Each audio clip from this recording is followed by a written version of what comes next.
আমাৰ NSM এমপ্লয়ীবিলাক আজি আন্দোলন কৰাৰ উদ্দেশ্যটো মেইন আমাক ইকুৱেল পে ফৰ ইকুৱেল সম দৰমহা লাগে আমাক আৰু আমি চলিব নোৱাৰা অৱস্থা হয়।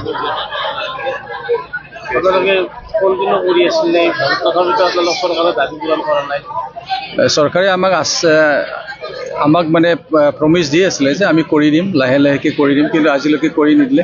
18 বছৰ 20 বছৰ হৈ গ'ল, আজিলৈকে পূৰ্ণ নহয়। So' equal protection, equal promotion, equal জাষ্টিছটো হ'বই লাগিব। কিয় মানে আমি ইমান বছৰ কাম কৰিছোঁ, একে ধৰণৰ কাম কৰিছোঁ, আমি একে ধৰণৰ দৰমহা পাম।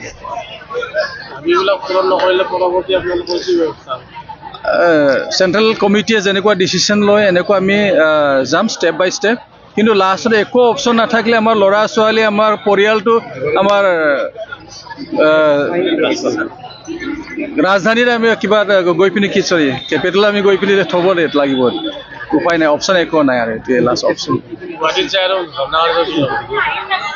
ধৰ্ণা কাৰ্যসূচী মানে আমি আমাৰ ফেমিলিক লৈ পিনি জমাকৈ আমি চৰকাৰক গতাই দিম, আপোনালোকে চাওক আৰু আমি নোৱাৰোঁ। কি কৰে কৰা অপশ্যন ব্যৰ্থ বুলি আমি নকওঁ, ডিলে কৰি আছে, ডিলে টেকটিক্স কৰি গৈ আছে। যোনটো আমাক আচল মেইন দিবলগীয়া এইটো দিয়া নাই। বাকীবিলাক আমাক ছাবচিডিবিলাক কিবা কিবি দিছে, কিন্তু মেইনটো দিয়া নাই আমাক।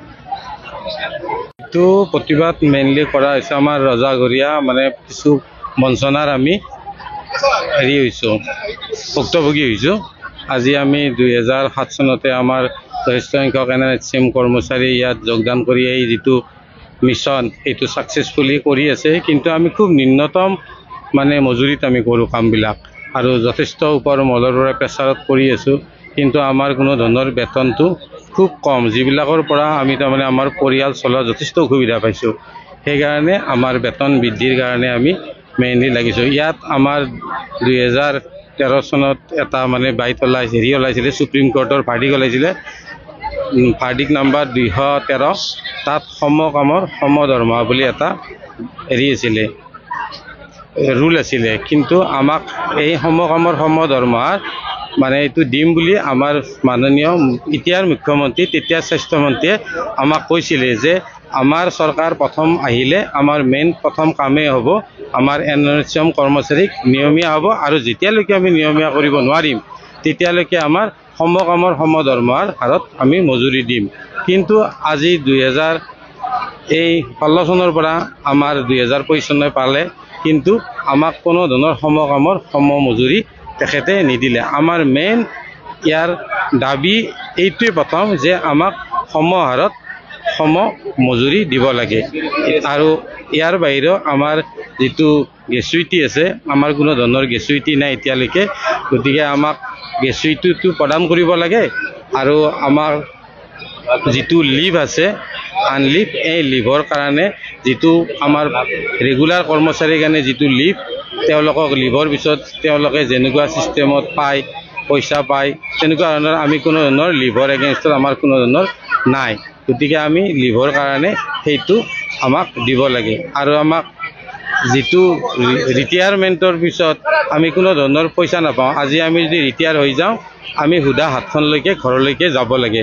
আমাৰ ল'ৰা ছোৱালী তিৰোতাই যদি আমাক সোধে যে আমি কি লৈ আহিলোঁ এই স্বাস্থ্য খণ্ডটোৰ পৰা, আমি তেওঁলোকক কোনো ধৰণৰ সুৰুত্তৰ দিব নোৱাৰোঁ। আমাক কোনো ধৰণৰ আমাৰ NPS বা তেনেকুৱা ধৰণৰ পেঞ্চনৰ কোনো স্কিম নাই। গতিকে আমি আজি এই মঞ্চৰ পৰা আমি চৰকাৰক দাবী জনাইছোঁ যাতে আমাক ৰিটায়াৰৰ পিছত তেওঁলোকে গভৰ্ণমেণ্ট যি ছিষ্টেম আছে NPS বা তেনেকুৱা ধৰণৰ আদাৰ কিবা প্ৰচিডিউৰ, সেনেকুৱা ধৰণৰ বস্তুৰে আমাক পেঞ্চনটো দিব লাগে। তাৰোপৰি কিমান কৰ্মচাৰী আছে আমাৰ অলসমত 24,000 কৰ্মচাৰী আছে টোটেল। এই গোটেইখিনি কৰ্মচাৰীয়ে আজি আমি ভুক্তভোগী, যাৰ কাৰণে আজি বাস্কা ডিষ্ট্ৰিক্ট বুলি নহয়, আজি আমাৰ গোটেই অল আছামতে নিজৰ নিজৰ জিলা ভিত্তিক ডিষ্ট্ৰিক্টত তাৰমানে এই আন্দোলনটো প্ৰবল ৰূপত আৰম্ভ হৈছে। অনাগত 3 দিনলৈকে আমাৰ এই আন্দোলন চলি থাকিব। আমাৰ এই 3 দিন আমাৰ আছে।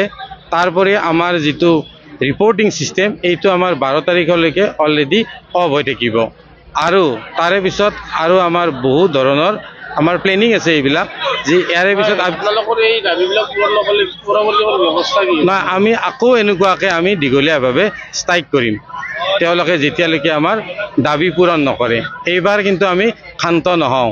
আমাক তেখেতসকলে বহু ধৰণৰ প্ৰবলন দিলে, কৰি দিম, এইটো কৰি দিম, এইটো ৰিপৰ্ট ওলালে, তেনেকুৱা ধৰণৰ।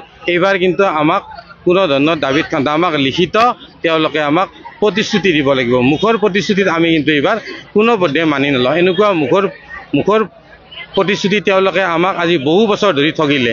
গতিকে আমি এইবাৰ শান্ত নহওঁ, আমি আমাৰ লিগেল প্ৰাপ্য আমি আদায় কৰিহে এৰিম।